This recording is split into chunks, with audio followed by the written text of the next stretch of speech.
नमस्कार, आप देख रहे हैं स्वराज पोस्ट और मैं हूं प्रिया राज आप सभी के साथ। देखिए, आज हम बात करेंगे उस बड़े विधेयक की जिसने देश की राजनीति में हलचल मचा दी है।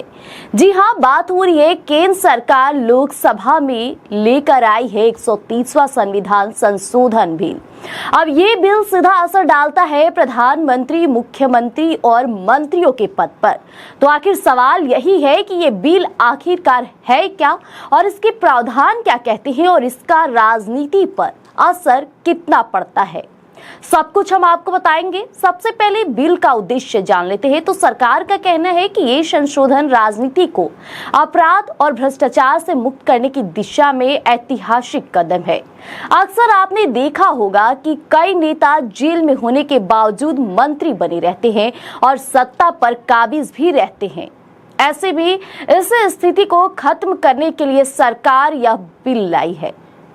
अब क्या कहते हैं इसके प्रावधान? तो बता दें कि केंद्र सरकार पर अगर कोई मंत्री किसी गंभीर अपराध के आरोप में लगातार 30 दिन जेल या हिरासत में रहता है तो राष्ट्रपति प्रधानमंत्री की सलाह पर उसे पद से हटा देंगे। और अगर प्रधानमंत्री सलाह नहीं देते तो 31वें दिन से मंत्री अपने पद से हट चुका माना जाएगा।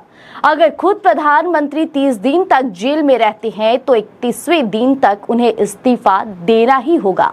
अगर इस्तीफा नहीं दिया गया तो उनका पद स्वतः समाप्त हो जाएगा। अब राज्य स्तर पर अनुच्छेद 164, अगर राज्य का कोई मंत्री 30 दिन तक जेल में है तो राज्यपाल मुख्यमंत्री की सलाह पर उसे हटा देंगे। अगर मुख्यमंत्री सलाह नहीं देते तो मंत्री का पद 31वें दिन से अपने आप खत्म हो जाएगा। और अगर खुद मुख्यमंत्री जेल में है तो उन्हें भी 31वें दिन तक इस्तीफा देना ही होगा, वरना उनका पद भी अपने आप समाप्त हो जाएगा। यानी यह विधेयक काफी ज्यादा मजबूत है। अब दिल्ली सरकार के मंत्रियों पर भी यही नियम लागू होंगे। अगर दिल्ली के मुख्यमंत्री जेल में हैं तो 31वें दिन तक उन्हें इस्तीफा देना ही होगा। और यही नियम जम्मू कश्मीर और अन्य केंद्र शासित प्रदेशों पर भी लागू होंगे। पूर्व नियुक्ति का भी प्रावधान है। अगर प्रधानमंत्री, मुख्यमंत्री या मंत्री जेल से रिहा हो जाते हैं तो उन्हें दोबारा उसी पद पर नियुक्त किया जा सकता है। यानी यह अस्थायी निष्कासन नहीं है, बल्कि केवल उतनी अवधि तक लागू रहेगा जब तक नेता जेल या हिरासत में है।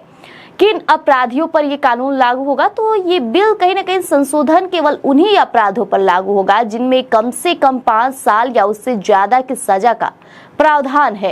इसमें भ्रष्टाचार, मनी लॉन्ड्रिंग और गंभीर आपराधिक मामले भी शामिल होंगे। लेकिन छोटे अपराध या फिर मामूली मामलों में यह नियम लागू नहीं होगा। ऐसे मामलों पर पक्ष विपक्ष भी शामिल होते हैं।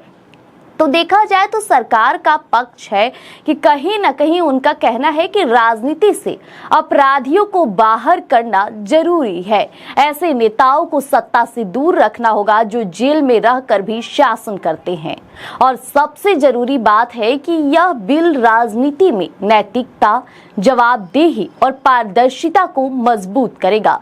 लेकिन विपक्ष इस बिल का कड़ा विरोध भी कर रहा है। विपक्ष का साफ तौर पे कहना है कि दोष सिद्ध होने से पहले ही नेताओं को पद से हटाने का रास्ता खोल दिया गया है। इससे सत्ता पक्ष राजनीतिक प्रतिद्वंदियों को टारगेट कर सकता है और विपक्षी दलों ने इसे लोकतंत्र पर हमला और काला कानून तक कह दिया है। अब असर और राजनीतिक महत्व की बात करें तो एक तरफ ये बिल राजनीति से अपराधियों की पकड़ को कमजोर करेगा, लेकिन दूसरी तरफ ये भी डर है कि कहीं यह विपक्ष की आवाज दबाने का हथियार ना बन जाए। ऐसे में खासकर दिल्ली, बिहार और झारखंड जैसे राज्यों में जहां विपक्षी नेता अक्सर जांच एजेंसियों के निशाने पर रहते हैं, वहां इसका सीधा असर दिख सकता है। यानी कुल मिलाकर 130वां संविधान संशोधन बिल भारतीय राजनीति में बड़ा बदलाव साबित हो सकता है। सवाल ये भी है कि क्या यह कदम राजनीति को अपराध मुक्त करेगा या फिर यह सत्ता और विपक्ष के बीच संघर्ष का एक नया अध्याय खोलेगा। फिलहाल देश भर की निगाहें संसद पर टिकी हुई है और इस बिल पर आखिरी फैसला क्या आता है, बने रहिएगा हमारे साथ। मैं हूं प्रिया राज और आप देख रहे थे स्वराज पोस्ट। धन्यवाद।